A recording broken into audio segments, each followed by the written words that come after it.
Bismillahirrahmanirrahim. Assalamualaikum warahmatullahi wabarakatuh. Alhamdulillahilladzi hadana li hadza wa ma kunna linahtadiya laula an hadana Allah. Asyhadu an la ilaha illallah wahdahu rabbi la syarikalah wa asyhadu anna Muhammadan abduhu wa rasuluh. Qala Allah ta'ala fi kitabihil karim, ya ayyuhalladzina amanu taqullaha haqqa tuqatih wa la tamutunna illa wa antum muslimun, amma ba'd. Allahumma inna nas'aluka ilman nafi'an wa na'udzu bika min ilmin la yanfa'. Para hadirin jamaah salat maghrib dan isya rahimani wa rahimakumullah. Alhamdulillah, kita bersyukur kepada Allah Subhanahu wa taala. Pada kesempatan ini insyaallah taala kita akan melanjutkan pelajaran kita masih di pembahasan Sahih Fadail Al-A'mal. Dan sekarang kita masuk di bab yang ke-6. Qala al-muallif hafizahullahu taala, fadlu ma yaqulu man sami'al adzan. Keutamaan zikir bagi orang yang mendengar azan. Baik, hadirin jamaah yang dirahmati Allah, ada sekian banyak peluang dalam keseharian kita untuk bisa mendapatkan pahala. Salah satu di antaranya adalah berzikir saat kita mendengarkan azan, juga saat kita selesai mendengarkan azan. Di sini ada satu hadis yang dibawakan oleh penulis, hadis yang diterima dari jalan sahabat yang mulia Sa'd bin Abi Waqqas radhiyallahu taala anhu, yang terdapat di Sahih Muslim. Dari Rasulullah sallallahu alaihi wa alihi wasallam annahu qala, man qala hina yasma'ul muadzina asyhadu an la ilaha illallah wahdahu la syarikalah wa anna Muhammadan abduhu wa rasuluh, raditu billahi rabba wa bi Muhammadin rasula wa bil islami dina, ghufira lahu dzanbuhu.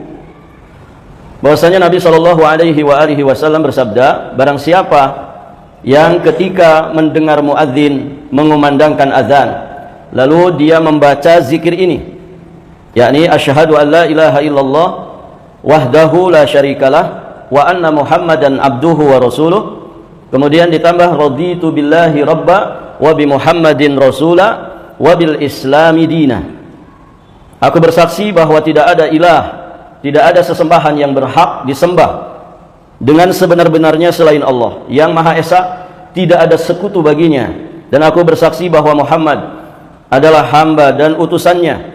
Aku ridha Allah sebagai Rabbku, Muhammad sebagai Rasulku, dan Islam sebagai agamaku.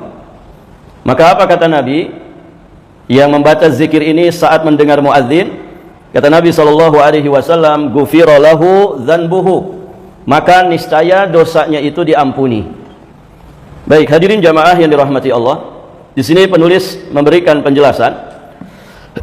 Hadis ini menjelaskan tentang keutamaan mengucapkan kalimat zikir atau bacaan yang disebutkan oleh Nabi di dalam hadis ini. Tadi ya, bacaan zikirnya apa? Asyhadu an la ilaha illallah wahdahu la syarikalah wa anna Muhammadan abduhu wa rasuluh, raditu billahi rabba wa bi Muhammadin rasula wa bil islami dina. Baik, hadirin jamaah yang dirahmati Allah, keutamaannya apa? Yang membaca zikir ini akan diampuni dosanya oleh Allah Subhanahu wa taala.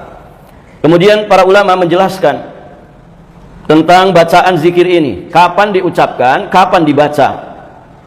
Baik, hadirin jamaah yang dirahmati Allah, karena di sana juga ada redaksi yang lain terkait dengan hadis yang seperti ini. Man qala hina yasma'ul muadzin wa ana asyhadu an la ilaha illallah wahdahu la syarikalah wa anna Muhammadan abduhu wa rasuluh, dan seterusnya. Maka ada dua pendapat di kalangan para ulama terkait dengan kapan kita membaca zikir ini. Secara zahir dari hadis ini dan juga redaksi yang mirip dengan itu, ini dibaca setelah azan selesai dikumandangkan. Setelah azan selesai dikumandangkan, berarti ini salah satu zikir, ya, salah satu doa ketika kita selesai mendengarkan muadzin mengumandangkan azannya. Di sana kan juga ada doa yang diajarkan oleh Nabi dengan redaksi yang berbeda. Ya, doa selesai azan. Apa doa yang lain, Pak? Allahumma rabba hadhihi da'watit tamah was salatil qa'imah ati Muhammadanil wasilata wal fadilah wa ba'athhu maqaman mahmudanil ladzi wa'adtah. Ya. Nah, berarti redaksi zikir ini redaksi yang lain dari doa selesai dikumandangkan azan. Baik, para jamaah yang dirahmati Allah. Nah, ini pendapat pertama. Pendapat yang kedua menyampaikan bahwa zikir ini diucapkan setelah muadzin mengumandangkan kalimat tasyahud atau kalimat syahadat, asyhadu an la ilaha illallah. Berarti azannya belum selesai. Kan Allahu akbar, asyhadu an la ilaha illallah, asyhadu anna Muhammadar Rasulullah. Nah, setelah muadzin mengumandangkan kalimat itu, maka kita menjawabnya dengan kalimat zikir ini. Asyhadu an la ilaha illallah wahdahu la syarikalah wa asyhadu anna Muhammadan abduhu wa rasuluh raditu billahi rabba wa bil islami wa bi Muhammadin rasula wa bil islami dina. Baik, para jamaah. Berarti ini bagian daripada apa yang juga disebutkan oleh Nabi Shallallahu Alaihi Wasallam tentang syariat, atau dianjurkan, disunahkan kita mengikuti lafal-lafal atau lafaz-lafaz yang dikumandangkan oleh muadzin. Kalau di redaksi hadis yang lain, ikutilah muadzin itu dengan ucapan yang sama seperti yang diucapkannya. Mislama yaqulul muadzin. Jadi kalau muadzin mengumandangkan takbir, maka kita selesai dikumandangkan takbir itu membaca takbir lagi. Kalau selesai mengucapkan syahadat la ilaha illallah, maka kita mengucapkan yang sama. Semuanya sama. Kecuali pada kalimat hayya 'alas shalah, hayya 'alal falah. Maka kita mengucapkan la haula wala quwata illa billah. Nah, itu para jamaah. Jadi ini ya di antara zikir saat kita selesai mendengar muadzin mengumandangkan kalimat syahadat. Bisa dengan kalimat syahadat yang sama, atau bisa dengan kalimat syahadat yang disebutkan dalam hadis ini. Berarti ini lebih panjang. Asyhadu an la ilaha illallah wahdahu la syarikalah wa asyhadu anna Muhammadan abduhu wa rasuluh raditu billahi rabba wa bi Muhammadin rasula wa bil islami dina. Nah, demikian para jamaah yang dirahmati Allah. Dan pendapat yang kedua ini yang berpendapat bahwa ini dibaca setelah muadzin mengumandangkan kalimat syahadat.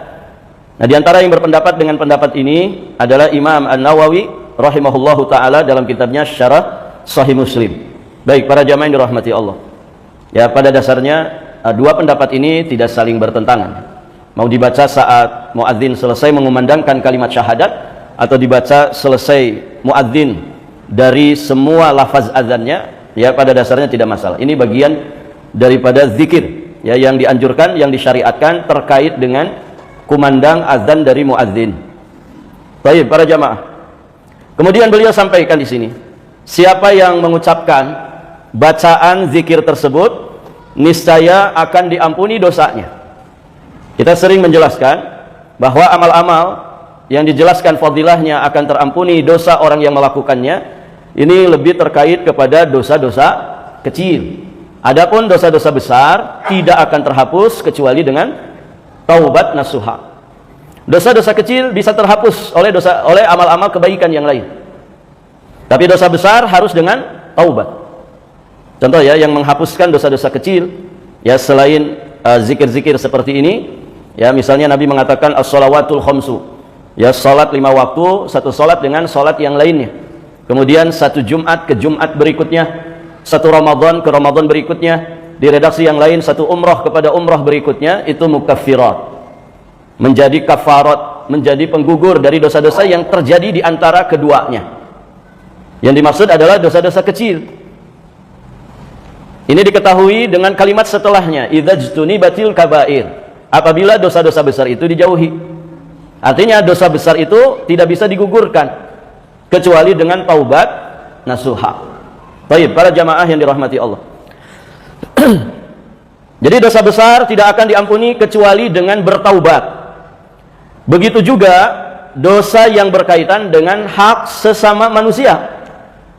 Itu tidak bisa dihapuskan Mau sebanyak apapun amal-amal sunnah kita, hadirin jamaah dirahmati Allah, semangat kita di dalam beramal soleh, dosa terkait dengan sesama hamba Allah, terkait dengan hak manusia, itu tidak akan bisa hapus kecuali dengan taubat nasuha, dan dia kemudian menyelesaikan urusannya dengan orang yang bersangkutan.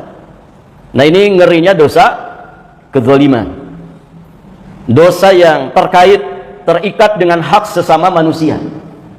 Maka hati-hati para jamaah yang dirahmati Allah. Ya, kalau kita banyak berkomunikasi, berinteraksi, bermuamalah dengan sesama hamba Allah, hati-hati dari dosa kezaliman. Bapak kalau punya karyawan, hati-hati dari menzalimi karyawan. Kalau punya pembantu rumah tangga, hati-hati dari menzalimi pembantu rumah tangga. Kalau kita punya bawahan, hati-hati dari menzalimi bawahan. Karena biasanya yang rawan untuk menzalimi orang itu siapa? Siapa, Pak? Orang yang posisinya lebih atas dari orang lain. Itu yang paling rawan. Ya, semua bisa saling menzalimi, itu bisa. Anak zalim ke orang tua, bisa tidak? Bisa. Rakyat zalim ke pemimpinnya, bisa? Bisa. Murid zalim ke gurunya, bisa. Orang miskin zalim ke orang kaya, bisa. Tapi yang paling rawan adalah orang yang posisinya lebih tinggi. Kenapa? Karena dia merasa lebih kuat, dia merasa lebih berpangkat, dia merasa lebih berkuasa, dia merasa lebih berharta, dia merasa lebih berpengaruh. Begitu. Maka hati-hati dari dosa kezaliman, karena dia tidak bisa hapus hanya dengan taubat kepada Allah, tapi harus menyelesaikan dengan orang yang bersangkutan.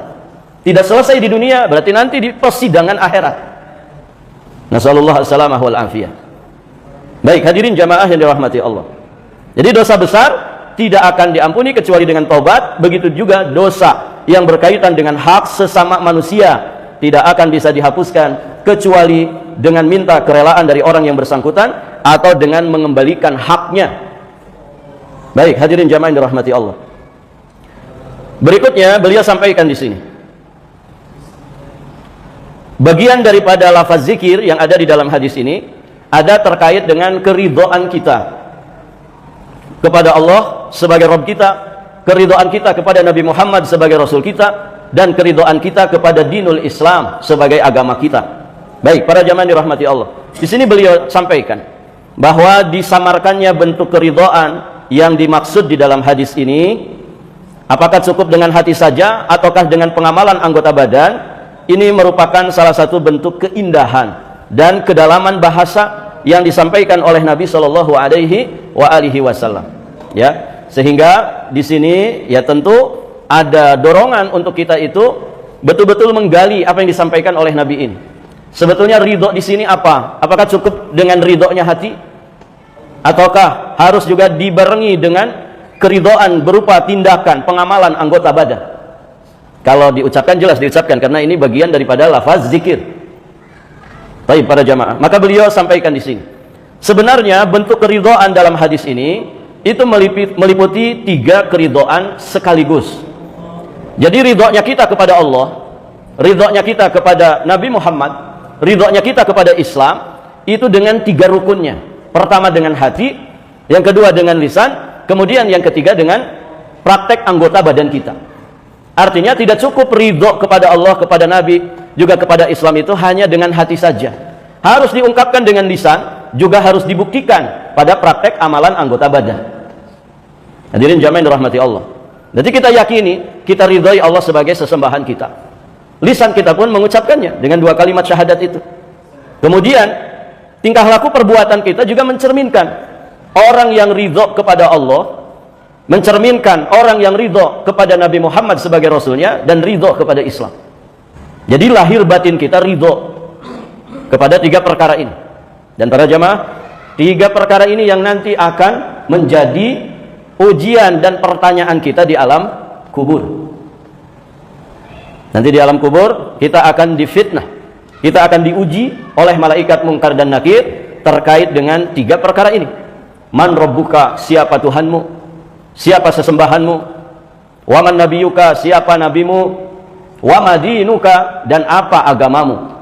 Sekarang ini kalau kita sedang masih hidup seperti saat ini, kira-kira mudah nggak ini 3 soal ini? Jawabannya mudah atau gampang? Gampang kalau kita masih hidup. Tapi ini urusannya bukan di sini. 3 pertanyaan ini bukan 3 pertanyaan kuis yang setiap orang bisa jawab begitu saja. Tapi ini 3 pertanyaan yang mengandung sebab akibat, mengandung konsekuensi. Orang kalau selama di dunianya tidak mau kenal sama Allah, terus bagaimana dia mau bisa menjawab ketika ditanya siapa Tuhanmu? Kalau ada sebagian orang sunnah Rasulullah diperangi, dimusuhi, bagaimana kemudian saat dia nanti ditanya di alam kubur, siapa nabimu, siapa rasulmu, siapa laki-laki yang diutus kepadamu? Kalau orang semasa di dunianya tidak pernah peduli dengan Islam, Islam mau diinjak-injak nggak peduli, ya Islam ya di KTP-nya sebagai agamanya, tapi dia tidak pernah mau mengenal tentang Islam. Ya ada orang itu mengenal Islam, itu singkatan katanya, Isya subuh lohor, asar maghrib, Islam. Disangkanya Islam itu sekedar sholat saja. Hadirin jamaah yang dirahmati Allah.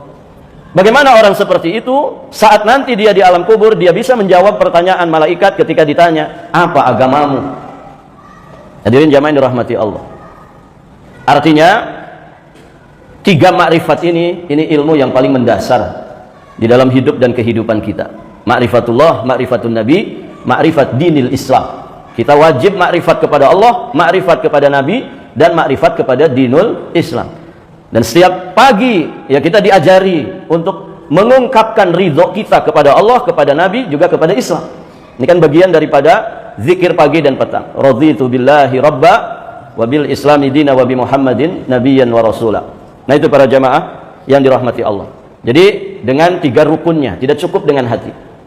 Kita ridhoi 3 perkara ini dengan hati kita, diungkapkan dengan lisan kita, kemudian dibuktikan pada tingkah laku perbuatan anggota badan kita. Baik para jamaah yang dirahmati Allah, ketiga tingkatan ridha ini sudah dijelaskan oleh Imam Ibnu Qayyim Al-Jauziyah alaihi rahmatullah. Ridha dengan Allah berarti ridha dengan rububiyahnya, ridha dengan uluhiyahnya, ridha dengan asma dan sifatnya. Ridha dengan Rasulnya berarti ta'atuhu fima amara, kita taat ya terhadap apapun yang diperintah Nabi. Wa tasdiquhu fima akhbara, kemudian mentasdik, membenarkan apapun yang dikhabarkan oleh Nabi sallallahu alaihi wasallam. Kemudian wajtinabu ma naha anhu wa zajara, menjauhi apapun yang dilarang dan dicegah oleh Nabi. Dan terakhir, wa alla yu'badallah illa bima syara', kita tidak beribadah kepada Allah kecuali dengan syariatnya Nabi Muhammad sallallahu alaihi wasallam. Nah itu bukti keridhaan kita kepada Nabi Muhammad. Jadi kalau ibadah itu ya mutaba'ah selain ikhlas. Mutaba'ah, mengikut dan mencontoh Nabi itu, baik terkait dengan jumlah bilangannya, kalau ibadah itu terkait dengan bilangan. Tidak boleh ngarang-ngarang sendiri. Kalau subuh 2 rakaat, sudah ikuti saja manut 2 rakaat. Jangan ditambah-tambah jadi 4, jadi 6, sambil olahraga. Kalau 2 rakaat saja berpahala, apalagi 4. Nah itu kan akal-akalan saja. Pokoknya manut, mengikuti petunjuk Nabi terkait dengan jumlah dan bilangan. Tawaf itu 7 putaran, sa'i juga demikian. Ya sudah begitu. Jangan mentang-mentang saya masih kuat bisa 100 putaran. Tidak boleh. Ini sudah baku seperti itu. Maka ikut kepada Nabi ya dalam ibadah yang terkait dengan jumlah dan bilangannya. Sifatnya juga demikian, jenisnya juga demikian, kaifiatnya juga demikian, waktu dan tempat pelaksanaannya juga demikian. Harus ngikut dan manut kepada Nabi. Jenis hewan untuk kurban itu ya bahimatul an'am, kan begitu aturannya dalam sunnah Nabi. Bahimatul an'am itu kambing dengan sekian variannya, sapi dengan sekian jenisnya, kemudian unta dengan sekian ya jenisnya. 3 ini saja. Berarti kalau kita ingin kurban pakai ayam boleh? Boleh Pak? Ustaz saya peternak ayam, sudah tak kurbankan 3.000 ekor di musim Idul Adha. Boleh Pak? Tidak boleh, walaupun ikhlas. Saya ikhlas kok Ustaz, ikhlas. Untung saya lebih gede dari itu ya. Walaupun ikhlas, tapi tidak mutaba'ah dari sisi jenis hewan kurbannya. Tidak boleh. Sifatnya juga demikian, kaifiatnya juga demikian. Sudah ikuti saja Nabi. Nah itu namanya mutaba'ah. Mutaba'ah kepada Nabi sallallahu alaihi wasallam. Dan itu bukti bahwa kita ridho, merasa puas dengan syariatnya Nabi Muhammad. Nah sebagian orang kan ada yang nggak merasa puas Pak dengan petunjuk dan syariat Nabi Muhammad. Kalau Nabi ngajarin satu ibadah, sudah jelas kaifiatnya, sudah jelas jumlahnya, bilangannya, sifatnya, tempat dan waktunya. Ada sebagian orang itu nggak merasa puas, sehingga dia merenovasinya, memodifikasinya, begitu ya. Supaya apa? Versinya mereka supaya upgrade, supaya update, ya supaya relevan dengan perkembangan zaman.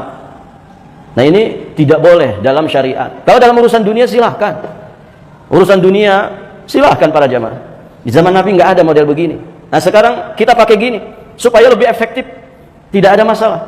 Azan dulu kalau dikumandangkan naik ke menara yang agak tinggi atau naik ke tingkat tinggi. Ya supaya didengar, karena belum ada ini. Nah, sekarang cukup mungkin di depan masjid karena ada mukabbir as-saut. Urusan dunia silahkan. Dulu tidak dikenal berangkat haji itu pakai pesawat. Sekarang pakai pesawat memudahkan. Itu urusan dunia, tidak ada masalah. Zaman dulu pakai onta, sekarang pakai pesawat. Tidak apa-apa. Urusan dunia. Ya, model-model pakaian selama tidak menyalahi syariat silahkan. Ya, masjid zaman dulu nggak ada pakai AC kan. Sekarang supaya nyaman pakai AC, tidak masalah. Itu urusan dunia. Urusan dunia kita memodifikasi silahkan sesuai dengan perkembangan zaman. Ya, ke masjid dulu zaman dulu jalan kaki, sekarang pakai motor, boleh tidak Pak? Boleh. Ya, kebayang Bapak dari Karangrejo misalkan ke Namiroh jalan kaki, gitu ya? Ya boleh saja, bagus, silahkan. Ya sudah pernah kita bahas kan begitu. Tapi bukan berarti terlarang pakai kendaraan. Mau roda 2 kah, roda 3, roda 4, silahkan. Kalau punya jet pribadi, pakai jet pribadi tidak apa-apa. Yang penting ada tempat parkirnya. Ya. Nah itu para jamaah. Urusan dunia itu tidak masalah. Tidak masalah, silahkan. Berkembang, modern, lebih canggih, silahkan. Tapi urusan ibadah, itu baku harus ngikut kepada Nabi. Ya. Nah itu para jamaah yang dirahmati Allah. Itu ridho kita kepada Nabi sebagai Rasul dan Nabi Allah. Jangan pernah beribadah kepada Allah kecuali dengan syariat Nabi Muhammad. Sudah harus merasa ridho dan puas. Para jamaah, kalau kita tidak puas dengan petunjuk dan bimbingan Nabi, terus petunjuk siapa yang kemudian akan kita ikuti? Sedangkan selain Nabi nggak jelas. Kalau Nabi jelas, beliau itu ahli surga, pernah melihat surga, pernah melihat neraka. Jadi kalau beliau menjadi guide kita, itu guide yang jelas, berpengalaman, dapat wahyu dari Allah. Kalau selain Nabi, hadirin jamaah yang dirahmati Allah, maka kenapa kita tidak merasa puas dengan sunnah? Tidak merasa puas dengan bimbingan dan petunjuk dari Nabi? Lantas petunjuk siapa lagi yang akan kita ikuti? Kan begitu. Baik, para jamaah yang dirahmati Allah. Kemudian ridho terhadap Islam, ya, menjadikan Islam sebagai satu-satunya agama yang hak. Berarti semua selain Islam batil. Batil para jamaah. Dan ini akidah Muslim. Inna dina indallahil Islam. Sesungguhnya agama ini, agama yang diridhoi dan sah diterima di sisi Allah, itu hanya Islam. Ini akidah Muslim, tidak boleh ragu. Wa may yabtaghi ghairal islami dinan fala yuqbala min. Siapa yang mencari agama selain daripada Islam, maka tidak akan diterima darinya. Wa huwa fil akhirati minal khasirin. Dan dia di akhirat nanti termasuk golongan orang-orang yang merugi. Ini akidah Muslim. Jangan ragu para jamaah. Karena banyak di zaman ini meragukan kebenaran, keabsahan Islam itu. Sehingga apa? Dia harus mengakui seluruh agama, bahwa agama yang lain, ya, itu sama-sama menuju ke surga, cuman beda jalan saja. Muncullah namanya liberal, ya. Para jamaah yang dirahmati Allah, seluruh agama itu sama, ya, seluruh agama itu baik. Kalau sama dan baik, ya kenapa tidak tukeran saja seminggu sekali gitu? Tukeran dengan orang yang di luar Islam, mau tidak? Kan sama, ya. Kamu nanti ibadahnya di masjid, nanti kami ibadahnya di gereja. Giliran kita, gitu ya. Kan sama-sama baik. Hadirin jamaah yang dirahmati Allah, sama-sama pengen ke surga, cuman beda jalan saja. Naudzubillah. Pak, nggak ada orang di luar Islam yang bilang begitu. Tapi anehnya, semua agama sama, semua agama itu baik. Itu hanya diucapkan oleh orang yang mengaku sebagai muslim. Coba Bapak kalau punya teman di luar Islam, tanya, agamamu dengan agamaku sama apa tidak? Apa dia jawab, Pak? Jelas beda dong. Beda. Itu orang di luar kita mengatakan begitu. Dan mereka juga berpegang dengan prinsipnya bahwa agama mereka yang paling benar, yang lain salah semua. Prinsip mereka juga sama. Kenapa kita sebagai muslim ragu? Ragu dengan agamanya sendiri, tidak pede dengan agamanya sendiri. Nasallallahu al-afwa wal afiyah wassalam. Nah, ini penggerusan akidah. Hadirin jamaah yang dirahmati Allah. Kita wajib ridho Islam sebagai agama kita jika kita ingin selamat. Dan tidak ada agama yang sah, tidak ada agama yang diridhoi Allah kecuali hanya Islam. Baik, para jamaah yang dirahmati Allah. Kemudian beliau sampaikan di sini, siapa yang mengamalkan semua ini, maka dia telah disifati sebagai orang yang siddiq, orang yang jujur dalam perkataan, perbuatan, keadaan. Juga dikatakan orang yang membenarkan semua perintah Allah, sehingga ilmunya pun meresap dan berpengaruh ke dalam hatinya. Ilmu yang menghasilkan akidah, keyakinan yang besar, dan membuahkan amal saleh yang sempurna. Begitu. Jadi kita dikatakan siddiq, dan kita selamat dari label munafik ketika ridho kita kepada 3 perkara ini dengan 3 rukun sekaligus, dengan hati, dengan lisan, juga dengan amal perbuatan. Baik, para jamaah yang dirahmati Allah. Baik, di sini kemudian disampaikan intisari daripada hadis. Berapa menit lagi, Pak? 5 menit. Baik, jelas ya di sini keutamaan mendengarkan azan dan mengucapkan lafaz zikir yang disebutkan dalam hadis. Apakah saat muazzin mengumandangkan kalimat syahadat, ataukah nanti diselesai dari azan?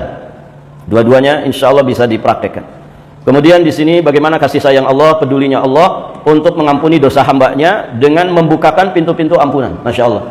Ya, zikir itu para jamaah min ashalil ibadat wa aisariha. Zikir itu kata para ulama ibadah yang paling ringan, ibadah yang paling mudah. Cuman sering dilalaikan, padahal dia paling mudah. Sering diremehkan. Padahal para jamaah yang dirahmati Allah, zikir itu justru inti ibadah itu sendiri. Makanya di dalam sebuah riwayat Nabi SAW mengatakan, riwayat Imam Ibnu Abi Syaibah, Imam At-Tabrani dengan sanad yang hasan dari sahabat yang mulia Mu'ad bin Jabal radhiyallahu taala anhu. Kata Nabi, "Ma 'amila ibnu Adam amalan anjalahu min adzabillah min dzikrillah." Kata Nabi, tidak ada amalan Bani Adam, anak keturunan Adam, yakni manusia kita semua. Tidak ada amalan Bani Adam yang lebih menyelamatkan dirinya dari azab Allah daripada zikrullah.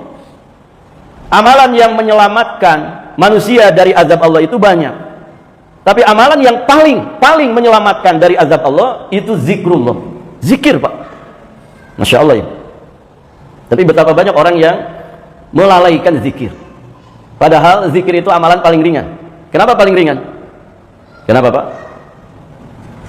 Dimanapun, kapanpun, dalam keadaan apapun, zikir ini bisa dikerjakan. Kalau sholat kan ada batasan-batasan waktunya.